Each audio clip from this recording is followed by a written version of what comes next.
فبأي آلاء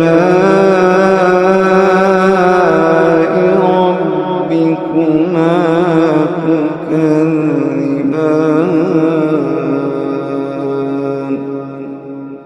فبأي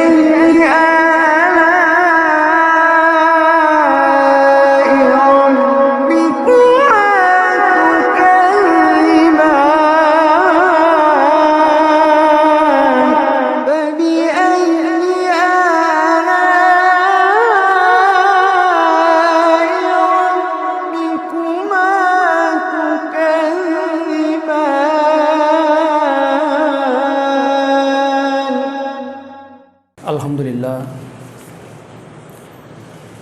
इन्नल हम्दलिल्लाहि नहमदुहु नस्तईनुहु वनस्तगफिरुहु औज़ु बिल्लाहि मिन शुरूरि अनफुसिना व मिन सय्यिआति अमालिना मय यहदिल्लाहु फला मुज़िल्ल लहु व मय युद्लिल फला हादिय लहु व अशहदु अल्ला इलाहा इल्लल्लाहु वहदहु ला शरीका लहु व अशहदु अन्न मुहम्मदन अब्दुहु रसूलुहु अम्मा बाद கண்ணியமிக்க சகோதர சகோதரிகளே,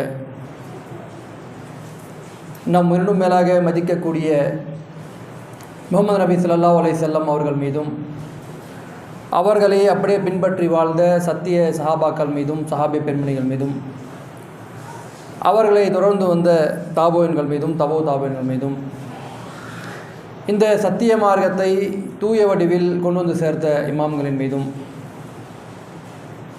இந்த உலகத்தில் வாழக்கூடிய அனைத்து முஸ்லீம்களின் மீதும் இந்த ஜும்மா தினத்தில் குழுமியிருக்கும் நாம் அனைவர் மீதும் ஏகனாகிய அல்லாஹ்வின் சாந்தியும் சமாதானம் உண்டாகட்டும் என்று கூறி எனது ஜும்மாவை தொடங்குகிறேன். கண்ணியமிக்க சகோதர சகோதரிகளே, முஸ்லீம்களாக இருக்கக்கூடிய நாம் உலகத்தில் வாழக்கூடிய பல்வேறு முஸ்லீம்கள் மத்தியிலே அல்லாஹ்வும் அல்லாஹ்வுடைய தூதரும் மார்க்கம் என்று எதை கற்றுக் கொடுத்தார்களோ அந்த வழியிலே நம்முடைய வாழ்க்கை அமைத்து கொண்டு அதிலும் குறிப்பாக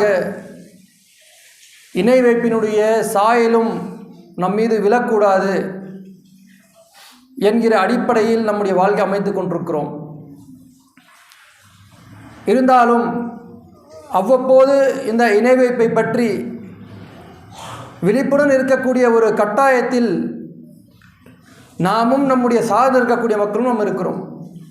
ஏனென்று சொன்னால், நம்முடைய அன்றாட வாழ்க்கையில் இந்த உலகத்திலே நாம் பார்க்கும் பொழுது ஹராமான பல்வேறு அனாச்சாரமான மார்க்கத்துக்கு முரணான பல்வேறு வழிகேட்டான காரியங்கள் நம்மளை சூழ்ந்திருந்து கொண்டிருக்கிறது. அப்படி அந்த வழிகேட்டான காரியங்களிலே நாம் தப்பித்து கொண்டாலும் அல்லது ஏதோ ஒரு வகையிலே நாம் அதில் விழுந்து விட்டாலும் நாளை மறுமை நாளிலே அல்லாஹ் தஆலா மன்னிப்பான். நாம் அந்த செய்த தவறை அல்லாஹ்விடத்தில் இறைஞ்சி கேட்டு அல்லாஹ்விற்கு பயந்து அல்லாஹ்விட்ட பிரார்த்தனை நம்ம கேட்கும் பொழுது அல்லாஹ் தஆலா மன்னிக்கக்கூடிய ஒரு பாக்கியத்தையும் கொடுப்பான். ஆனால் அல்லாஹ் தஆலா மன்னிக்கவே படாத ஒரு பாவம், மன்னிக்கவே மாட்டேன் என்று சொல்லக்கூடிய மிக பாரதூரமான மோசமான ஒரு பாவத்தை தான் இணை வைப்பை பற்றி சொல்லி காட்டுகிறார். நீங்கள் செய்யக்கூடிய எந்த பாவமாக இருந்தாலும் சரி, தான் நாடியோருக்கு மறுமை நாளில் அல்லாஹ் தஆலா மன்னிப்பு என்று சொல்லி காட்டுகிறான். சூரா நிசால் அல்லாஹ் தஆலா சொல்லி காட்டுறான், இன்னல்லாஹ லா யக்ஃபிரு அன் யுஷ்ரிக பிஹி, தனக்கு இணை கற்பிக்கிறது அல்லாஹ் மன்னிக்க மாட்டான். ஓ யக்ஃபிரு மா தூன ஸாலிக லிமன் யஷாஉ வ மன் யுஷ்ரிக பில்லாஹி ஃபகத் இஃப்தார இஸ்மான் அஸீம். அல்லாஹ் தஆலா தனக்கு இணை கற்பிக்கப்படுவதை மன்னிக்கவே மாட்டான். அதற்கு கீழ்நிலையில் இருக்கக்கூடிய பாவங்களை தான் நாடியோருக்கு மன்னிப்பான் என்று சொல்லி சூரத்து நிசாவில் 48வது வசனத்தில் சொல்லி காட்டுகிறான். நாம் இந்த உலகத்தில் வாழும் பொழுது பார்க்கிறோம், முஸ்லீம்களாக இருக்கக்கூடிய மக்கள் மத்தியில் செய்யக்கூடிய பாவங்கள் அவர்கள் சிறிய சிறிய பாவங்களாக இருந்தாலும் சரி, அந்த பாவங்களை மறைத்து பயந்து செய்து கொண்டிருக்கிறார்கள். ஒருவர் கண்ணியமான ஒரு ஆள் என்றால் அவருக்கு தப்பான ஒரு பழக்கம் இருக்குது. புகைப்பிடிக்க பழக்கமோ அல்லது மது அருந்தக்கூடிய பழக்கமோ இருக்குது. அந்த ஒரு பாவத்தை அவர் வெளிப்படையாக செய்ய மாட்டார். பயந்து ஒதுங்கி யாரும் பார்க்காம வீட்டுக்கு தெரியாமல் ஒரு சாதாரணமாக புகைப்பிடிக்கக்கூடியவர், புகைப்பிடிக்கக்கூடாத பாவம் தான் இருந்தாலும் பயந்து, சமூகத்துக்கு பயந்து, அவருடைய கண்ணியத்துக்காக பயந்து எங்கேயோ மறைந்து போயிட்டு அந்த புகை பழக்கத்தை செய்வார். மது குடிப்பவர்களும் அதே மாதிரி தான். இன்னும் சொல்ல போனால் பொய் பேசக்கூடியவர். எப்போவுமே பேச மாட்டாங்க, ஏதோ ஒரு சந்தர்ப்பம் பேசணும், பக்கம் 2 பேர் நிற்கிறாங்க, நண்பர்களோ சொந்தக்காரோ நிற்கிறாங்க, இப்போ நாம் பொய் பேசணும்னா நாம் மாட்டிக்குவோம் அல்லது நம்முடைய கண்ணியம் குறைஞ்சிரும், நம்முடைய அந்தஸ்து குறைஞ்சிரும் சொல்லி அந்த பொய் பேசுவதற்கு பயப்படுகிறான். ஏன்? இது பாவம். பொய் பேசுவது பாவம், திருடுவது பாவம், புகைப்பிடிப்பது பாவம், மது குடிப்பது பாவம், இது எல்லாமே பாவம் என்று சொல்லி பயந்து மறைந்து யாருக்கும் தெரியாமல் செய்கிறான். வெளியில் தெரிஞ்சதுன்னா நம்முடைய மான மரியாதை போயிடும். பொய் சொல்வது சாதாரணமாகிடுச்சு. இன்றைக்கி ஒரு வியாபாரத்தில் பொய் சொல்வது, பல விஷயங்களுக்காக பொய் சொல்கிறாங்க. அந்த பொய்யும் கூட நம்முடைய கண்ணியம் போயிடக்கூடாது, அந்தஸ்து போயிடக்கூடாது சொல்லி மறைஞ்சி பயந்து செய்கிறான்.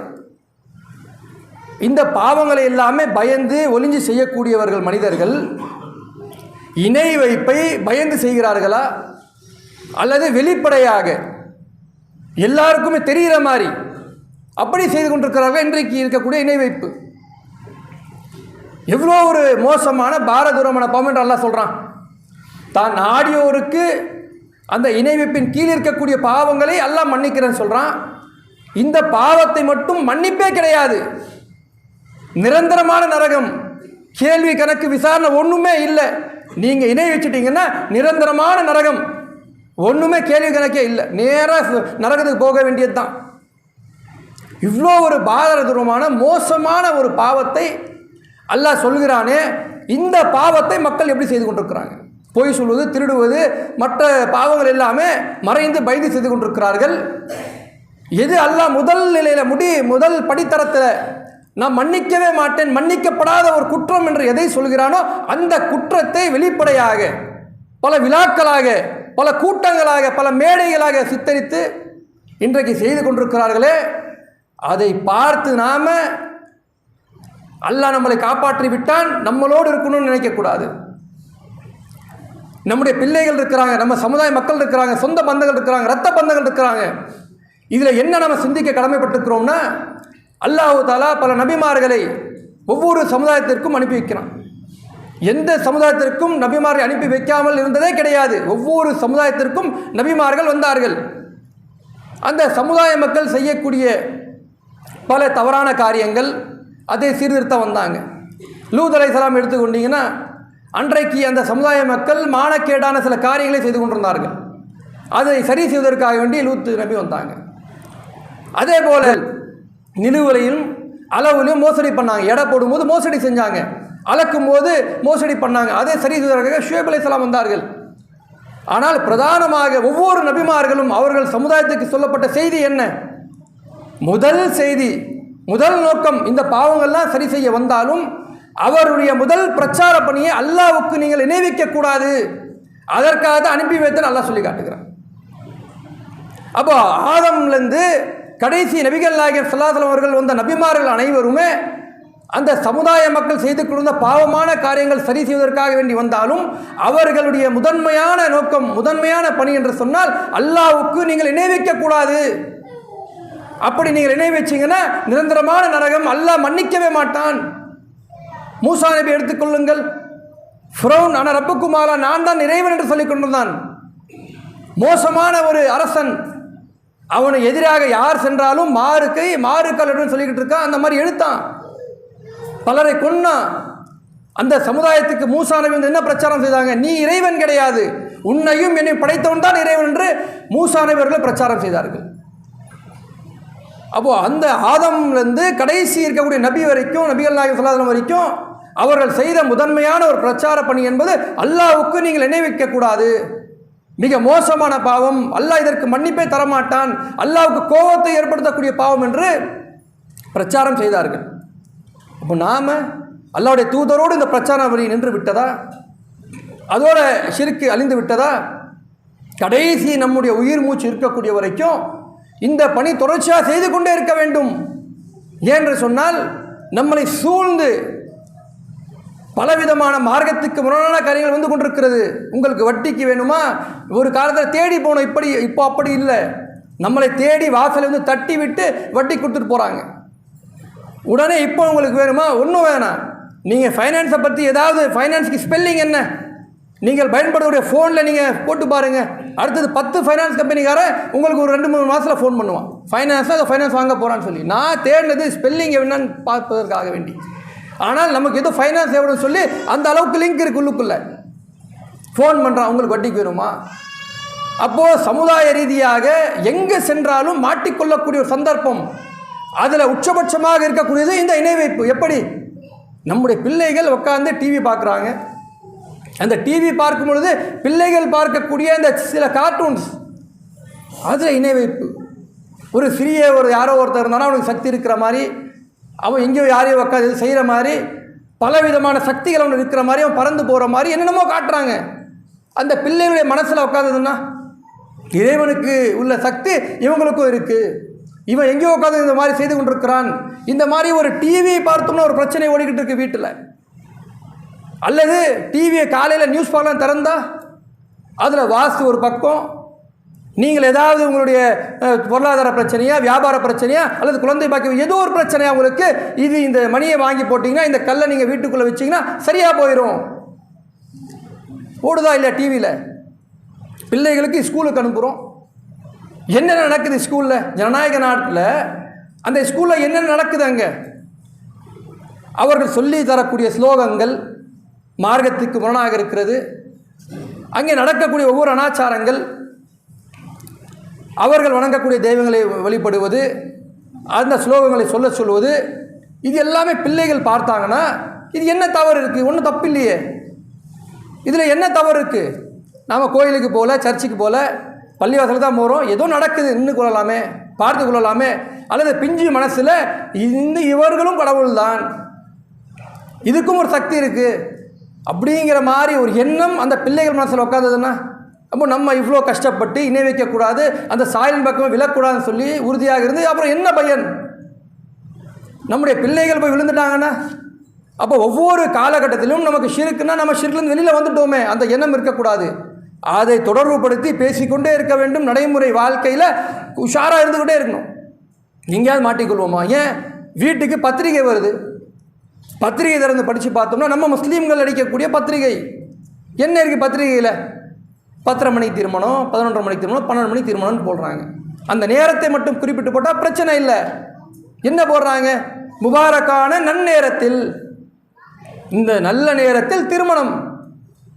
அப்போது மக்கள் என்ன நினைக்கிறாங்கன்னா, முஸ்லீமாக இருக்கக்கூடியவர்கள் ஷிருக்குன்னா சிலைகளை வணங்கக்கூடாது, ஷிருக்குன்னா கோயில் போகக்கூடாது, கொஞ்சம் மக்கள் மட்டும் தர்கா போன இப்போ நினைத்து கொண்டிருக்கிறார்கள். நேரத்தை கணக்கிட்டு இந்த நாள் நான் போனால் நல்லா இருக்காது, வியாபாரத்துக்கு இன்றைக்கு போனோம்னா எனக்கு நஷ்டம் ஏற்படும், எத்தனையோ பேர் போகாமல் இருக்கிறாங்களே.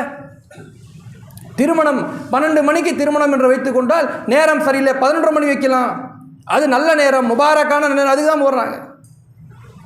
அல்லது வீடு கட்டுறாங்க, எத்தனையோ முஸ்லீம்கள் எனக்கு தேவையான அளவுக்கு வீடு கட்டிக்கொள்கிறேன், எனக்கு இந்த இடத்துல பாத்ரூம் வேணும், அங்கே கிச்சன் ஏதோ ஒன்று கட்டிக்கொள்ளலாம், நம்ம வசதிக்கேற்ப வீடு கட்டிக்கொள்ளலாம். ஆனால் இன்றைக்கு எப்படி சமுதாயம் இருக்கிறது?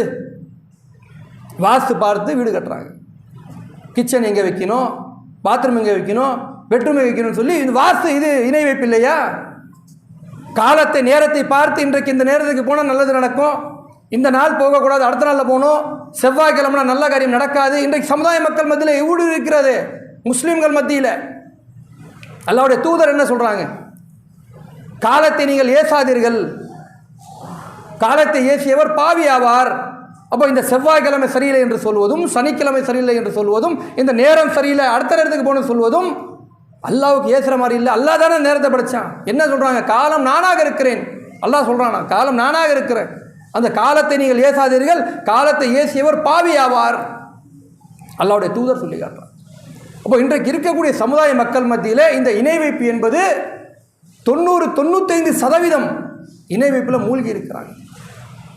அதில் சிலர் தர்காவுக்கு போகாமல் விதிவிலக்காக இருக்கலாம். இன்றைக்கு கூட பல ஊர்களில் பாருங்கள், ஒரு குழந்தைக்கு ஏதாவது பிரச்சனை, உடம்பு சரியில்லைன்னா டாக்டர்கிட்ட போகலாம், மருத்துவத்தை செய்யலாம், அது தப்பு இல்லை, இஸ்லாம் அனுமதிக்கிறது மருத்துவத்திற்கு. ஆனால் எங்கே போகிறாங்க? எங்கேயோ போய் தாயத்துக்களை கட்டிவிட்டு அல்லது ஏதோ தர்காவுக்கு சென்று அங்கே நிவாரணம் கேட்பது, அல்லது பொருளாதார ரீதியாக பாதிப்பு என்றால் யார்கிட்டயோ சென்று கடைகளில், பல முஸ்லீம் கடைகளில் பாருங்கள் ஒரு தகடு மாட்டியிருக்கும். நம்ம பல முஸ்லீம்களை வீடுகளில் பாருங்கள் துணி கடைகள்லாம் கொடுக்குறாங்க, சூர யாசின் அது கொடுப்பாங்க. அதே போல் குர்ஆனுடைய வசனங்களை பொறித்த சில அட்டைகள்லாம் கொடுப்பாங்க. எதுக்கு கொடுக்குறாங்க? கொண்டு வந்து வைக்கக்கூடியவர்கள் நோக்கம் என்ன? அந்த வசனங்கள் வீட்டுக்குள்ளே மாட்டி விட்டால் பர்க்கத்து கிடைக்கும்னு மாட்டுறாங்க. அல்லாஹ் அந்த குர்ஆன் எதற்காக இறக்கணும்? அதில் நன்மையும் தீமையும் பிரித்து காட்டக்கூடியது. எது நன்மை என்று தீமை என்று நீங்கள் அறிந்து கொள்ள வேண்டும், நீங்கள் படிக்கணும். அதற்காக தான் அல்லாஹ் குர்ஆன் இவர்கள் அந்த துணி கடைகளை குறுக்கக்கூடிய அந்த அட்டையில் இருக்கக்கூடிய குர்ஆனுடைய வசனங்கள் கொண்டு வந்து வீட்டில் மாட்டினா பர்க்கத்து, இது இணை வைப்பு, அதனால் பர்க்கத்து கிடைக்கும்னு சொல்லி அவனுடைய மனசில் இருக்குது. எத்தனை வீட்டில் பார்க்குறோம், எத்தனை கடைகளை பார்க்குறோம், அது வைத்து விட்டால் பர்க்கத்து கிடைச்சிரும். தொழுகை எங்கப்பா? இல்லை. நோன்பு எங்கே? இல்லை. ஜக்காத்து கொடுத்தியா? இல்லை. ஹஜ்ஜுக்கு போகணும்னு தகுதி வந்துருச்சு, சக்தி வந்துருச்சா? இல்லை. அதனால் எனக்கு பர்க்கத்து கிடைக்கும். இது இணை வைப்பு இல்லையா? அப்போ இது சிந்திக்கணும். நம்ம சிந்திக்க மறுக்கிறோம். என்னென்னா தர்காவுக்கு போனால் தான் இணை வைப்பு. இன்னும் சொல்ல போனால் ஒரு பூனை குறுக்க போதுங்க, ஒரு பூனை அதன் வழியாக அது போகுது, அது என்ன பாதிப்பு ஏற்படுத்தும்? அந்த பூனை குறுக்கே சென்று விட்டால் இன்றைக்கு கூட பயப்படக்கூடிய மக்கள் இருக்கிறாங்க. வேறு சமுதாய மக்கள் பயப்படுவது வேற, நம்ம மக்களே ஒரு பூனை குறுக்கே சென்று விட்டாலும் அது நின்று விட்டு கொஞ்ச நேரம் கழித்து போகக்கூடிய மக்கள் இன்றைக்கும் இருக்கிறாங்க. அப்போ அல்லாஹ்வுடைய அந்த பயம் அச்சம் என்பது அந்த பூனையில் வருது. அவங்களுக்கு பயம் என்பது எங்கே வரணும்? அச்சம் என்பது எங்கே இருக்கணும்? அல்லாஹ்கிட்ட தான் பயம் இருக்கணும், அல்லாஹ்வுடைய அச்சம் தான் இருக்கணும். அந்த பூனை என்ன செஞ்சிடும்? அது குறுக்கே சென்று விட்டால் பயக்கூடிய மக்கள் இன்றைக்கும் இருக்கிறாங்க. அதே போல் இந்த சமுதாய மக்கள் மத்தியில் அன்றைக்கு எப்படி நபிகள் நாயகம் ஸல்லல்லாஹு அலைஹி வஸல்லம் அவர்கள் காலத்தில் தினந்தோறும் ஒரு சிலைகளை வணங்கி கொண்டு அவரிடத்துல அல்லாஹ் யார் அப்படின்னு கேட்டால் அல்லாஹ் படைத்தவன் தான், இந்த வானங்களையும் பூமியை படைத்தவன் தான் அல்லான்னு சொல்லிட்டு இருந்தாங்க. இது சிறிய சிறிய சிலைகள் எல்லாமே நமக்கு சின்ன சின்ன வலி நிவாரணங்கள், தலைவலி ஏதோ ஒன்று வரும்ல, அந்த மாதிரி சிறிய சிறிய நிவாரணத்துக்காக தான் இதுன்னு சொல்லுவாங்க. அதே மாதிரி இன்றைக்கு சொல்லக்கூடிய மக்கள் இருக்கிறாங்களா இல்லையா? தர்காவுக்கு செல்லக்கூடிய மக்கள் இன்றைக்கு என்ன சொல்லிக்கிட்டு இருக்கிறாங்க? நாங்கள் அல்லாஹ்வை தான் வணங்குகிறோம், பள்ளிவாசல் தான் தொழுக போகிறோம், ஆனால் அவர்கள் நமக்கு சிபாரிசு செய்வார்கள், அதான் சொல்கிறாங்க. அதை பற்றி அல்லாஹ் தஆலா சொல்லி காட்டுறான். அல்லாஹ்வென்றி அவர்களுக்கு தீமையும் நன்மையும் செய்யாதவற்றை வணங்குகின்றனர். தர்காவுக்கு போகிறாங்களே, அங்கே போய் பிரார்த்தனைகள் கேட்குறாங்களே, வணங்குறாங்களே, அல்லாஹ் சொல்கிறான் நன்மையும் தீமையும் எதுவுமே செய்ய முடியாது. ஆனால் மக்கள் என்ன சொல்கிறாங்க? இவர்கள் அல்லாஹ்விடத்தில் பரிந்துரை செய்யக்கூடியவர்கள். இறந்து மக்கி போன அந்த ஹபரில் இருக்கக்கூடியவர்கள் அல்லாஹ்விடத்தில் பரிந்துரை செய்வார்களாம். அல்லாஹ் அதை பற்றி சொல்லி காட்டுறான். வானங்களிலும் பூமியும் அல்லாஹ்வுக்கு தெரியாதையா அவர்கள் அல்லாஹ்வுக்கு சொல்லிக் கொடுக்கிறார்கள். உனக்கு என்ன கஷ்டம், உங்களுக்கு என்ன பாதிப்பு, உங்களுக்கு என்ன பிரச்சனை அல்லாஹ்வுக்கு தெரியும். அல்லாஹ்வுக்கு தெரியாததையா அவர்கள் அல்லாஹ்வுக்கு கற்றுக் கொடுக்கிறார்கள். அல்லாஹ் தஆலா சூரா யூனுஸ்ல 18வது வசனத்தில் கேட்டுக்கிறான். அல்லாஹ்வுக்கு தெரியாதாங்க, உங்களுக்கு எனக்கு ஒரு கஷ்டம்னா இறைவனுக்கு தெரியாதா? அல்லாஹ்வுக்கு தெரியாததை அங்கே போய் அந்த ஹபரில் மக்கி போன ஒருத்தர்கிட்ட எங்களுக்கு சிபாரிசு செய்யுன்னு சொல்லி கேட்டுக்கொண்டிருக்கிறார்கள். இன்றைக்கு குழந்தை பாக்கியம் கொடுக்கக்கூடிய இறைவன் அல்லாஹ் தான் கொடுப்பான், வேறு யாராலையும் முடியாது. தான் நாடியவருக்கு ஒன்றாக கொடுக்குறான், இரண்டாக கொடுக்குறான், இல்லாமலே மாக்குகிறான், அல்லாஹ் சொல்லி காட்டுகிறான். அந்த பாக்கியத்தை இன்று யார்கிட்ட போய் கேட்குறாங்க?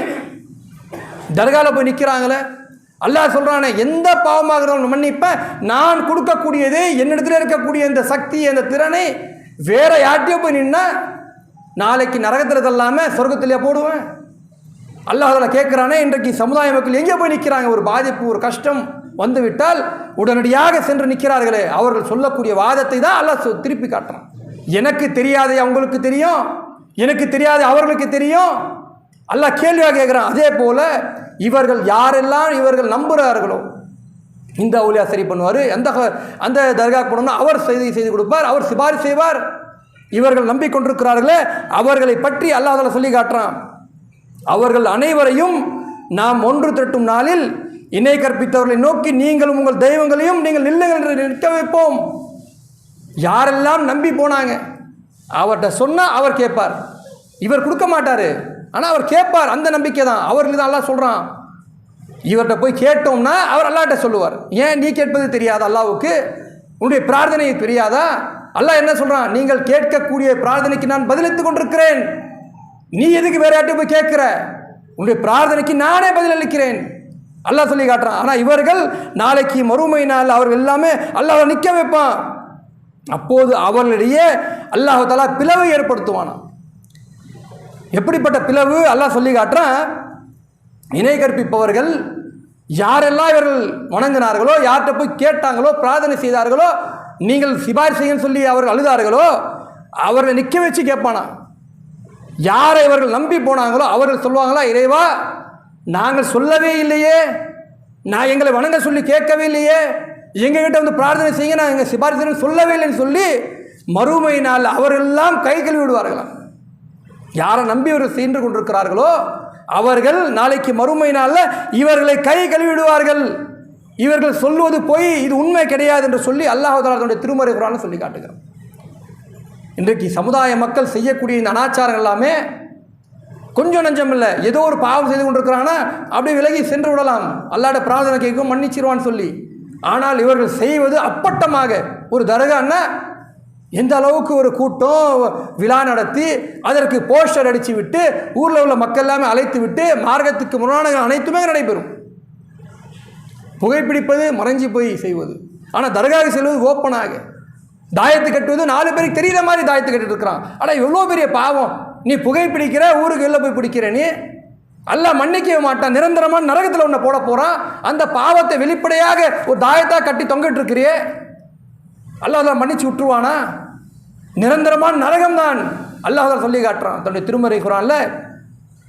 உங்களையும் உங்கள் குடும்பத்தாரையும் நரக நெருப்பிலிருந்து நீங்கள் காப்பாற்றிக் கொள்ளுங்கள். இப்போ நாம் இதுக்குள்ளே வந்துட்டோம். இணைவு இப்படி சாயல் கூட நமக்கு வேண்டாம், எந்த வகையிலும் நாம் போய் விழுந்துடக்கூடாது, ஜாக்கிரதையாக இருக்கிறோம். நம்முடைய குடும்பம், உங்களையும் உங்கள் குடும்பத்தாரையும், ரத்த பந்தங்கள் இருக்கிறாங்க, நம்ம குடும்பம் இருக்குல்ல, அந்த குடும்பத்தை காப்பாற்றணும் அல்லாஹ் சொல்கிறான். அதான் சொல்கிறான், உங்களையும் உங்கள் குடும்பத்தாரையும் இந்த நரக நெருப்பில் நீங்கள் காப்பாற்றிக் கொள்ளுங்கள். நீங்கள் காப்பாற்றவில்லை என்றால் நரகத்தில் போய் விடுவாங்க. பல தடவை நாம் பேசியாச்சு, சொல்லியாச்சு. அந்த மாதிரியான ஒரு நிலையில் இணை வைப்போடு அவர்கள் இறந்து விட்டால், மரணித்து விட்டால், அவர்களுக்காக வேண்டி பிரார்த்தனை கேட்கக்கூடிய அந்த ஒரு பாக்கியமும் நமக்கு கிடைக்காம போயிடும். இறப்பதெல்லாம் பெரிய விஷயம் இல்லைங்க. இறந்துட்டா அதோடு முடிஞ்சிடுச்சா? அடுத்தது நாம் போக போகிறோம், போய் அங்கே சந்திக்க போகிறோம். நம்முடைய தாயை இருந்துட்டாங்க, தந்தை இருந்துட்டாங்க, சகோதரர் இருந்துட்டாங்க, எல்லாம் இருந்தோம்னா அடுத்து போய் சந்திக்க போகிறோம். 5 வருஷமோ 10 வருஷமோ போய் சந்திச்சிருவோம், அது வேற விஷயம். இணை வைப்போடு அவர்கள் மரணித்து விட்டு சென்று விட்டால் எப்படி உங்கள் சந்திப்பு நடைபெறும்? ஏதோ வெளிநாட்டுக்கு போகிறோம், வெளியூருக்கு போகிறோம், திரும்பி வந்து மனைவி பிள்ளைகளை தாய் தந்தை பார்க்கும் பொழுது ஒரு சந்தோஷம் ஏற்படும், மனசுக்குள்ள நிம்மதி ஏற்படும். அந்த நிம்மதியே இல்லாமல் போயிடுங்க. மறுமை நாளில் நம்முடைய குடும்பத்தார், நம்முடைய இரத்த பந்தங்கள் அவர்கள் இணை வைப்போடு மரணிச்சாங்கன்னா எப்படி நம்ம சந்திக்க முடியும்? உலகத்தில் இருக்கக்கூடிய பிரிவு என்பது கொஞ்ச நேரம், 2 மணி நேரம், 3 நேரம், 5 மணி நேரம், 10 மணி நேரம், 1 மாதம், 2 மாதம், இல்லை 5 வருஷமாக இருக்கட்டுமே, திரும்பி வந்து சந்திக்கலாம். ஆனால் மறுமை நாளில் இணை வைப்போடு தம்முடைய சொந்த பந்தங்கள் மரணித்து விட்டால் எப்படி சந்திக்க முடியும்? நரகத்தில் இல்லை கிடப்பாங்க. ஆக இந்த பிரச்சார பணி என்பது இணை வைப்பு மிக முக்கியமான பிரதானமான ஒரு பணியாக இருக்கிறது. ஒவ்வொரு நபிமார்களும் மிக முக்கியமாக முதன்மையாக செய்த பணிதான் இந்த இணை வைப்பை பற்றி மக்கள் மத்தியில் போய் சொல்லுவது. அந்த பணியை நம்முடைய குடும்பங்கள் மத்தியில் முதல்ல சொல்ல வேண்டும். அதை தாண்டி இருக்கக்கூடிய சமுதாய மக்களுக்கும் சொல்ல வேண்டும். இருக்கக்கூடிய மக்கள் எல்லாமே இதை அறிந்து விளங்கி இந்த இணை வைப்பிலிருந்து வெளியே நம்ம கூறியுடைய முதல்வர். அஸ்ஸலாமு அலைக்கும் வரஹ்மத்துல்லாஹி வபரகாத்துஹு.